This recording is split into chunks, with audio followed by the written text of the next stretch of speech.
Assalamualaikum warahmatullahi wabarakatuh. Saya Linda Tuani Daningrum, Farmasi 19 kelas B.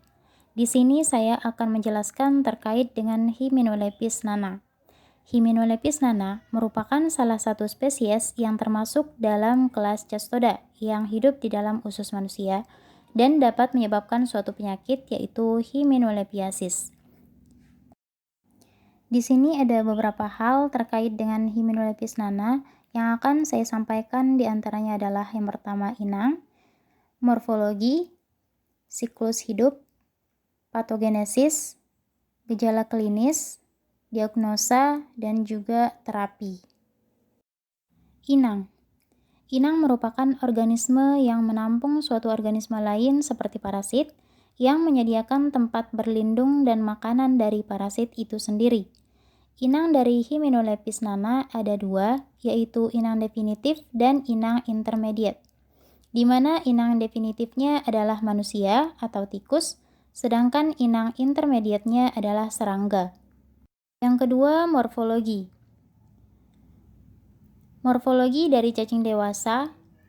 Cacing dewasa memiliki ukuran paling terkecil dibanding spesies kelas Cestoda yang lain.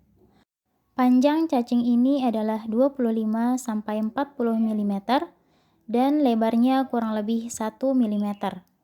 Skolexnya berbentuk bulat kecil, memiliki 4 batil isap, rotelumnya pendek, dan memiliki kait 20-24 buah. Bagian leher panjang dan halus. Proglotit matur berbentuk seperti trapesium yang di dalamnya terdapat 3 testis dan 1 ovarium. Di dalam proglotit grafit terdapat 80-100 telur tiap segmen.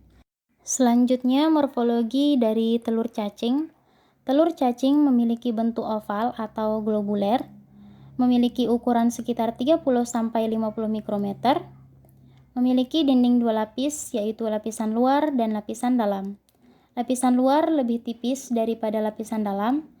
Di lapisan dalam terdapat penebalan pada kedua ujungnya, masing-masing mempunyai 4-8 filamen. Di dalam telur juga terdapat embrio heksakan. Selanjutnya yang ketiga yaitu siklus hidup. Di sini terdapat gambar siklus hidup dari Hymenolapis nana. Ada dua kemungkinan cara manusia terinfeksi, yaitu yang pertama dengan melalui perantara yakni serangga, dan juga dengan terinfeksi langsung tanpa perantara.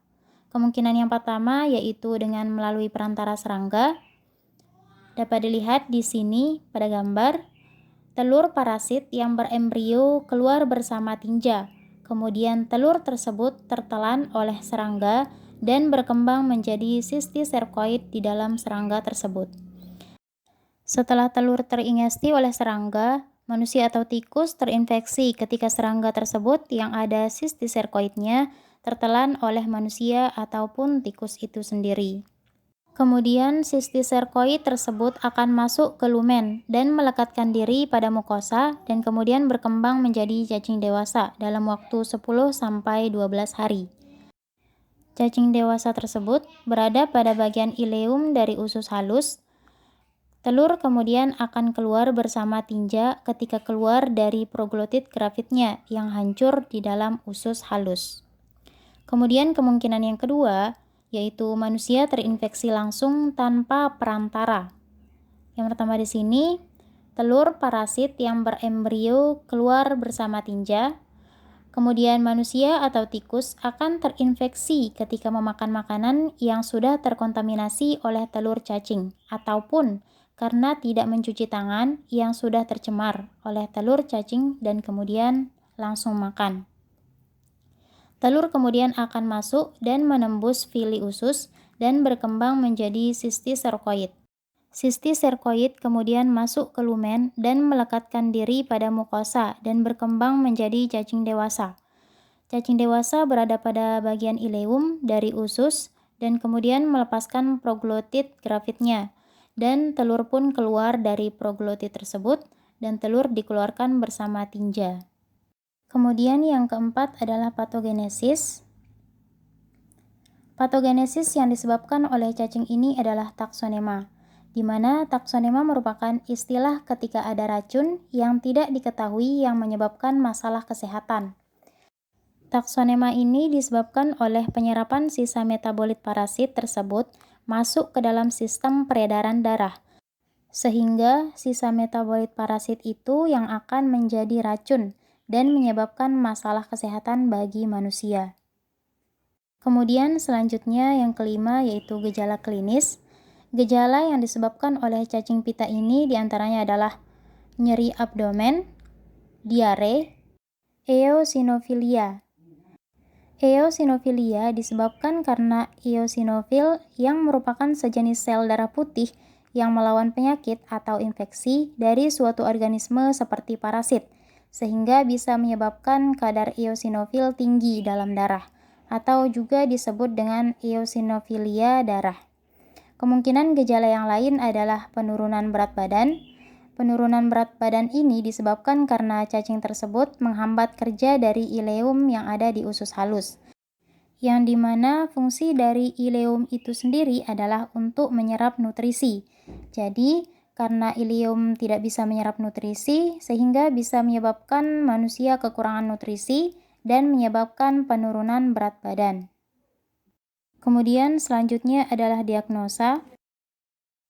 Cara mendiagnosa adanya Hymenolepis ini adalah dengan menemukan telur Hymenolepis di dalam sampel tinja penderita.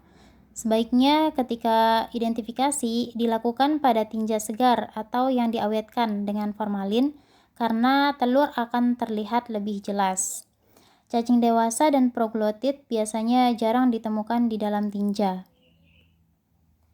Kemudian selanjutnya terapi. Untuk pengobatan cacing pita diberikan praziquantel 25 mg per kilogram berat badan dalam terapi dosis tunggal. Dan niclosamid 2 gram per hari diberikan 7 hari dengan pengulangan selama 3 minggu. Niclosamid merupakan salah satu obat pilihan untuk infeksi cacing cestoda pada manusia. Namun, karena adanya bahaya timbulnya sistiserkosis, maka niclosamid sering diganti dengan praziquantel.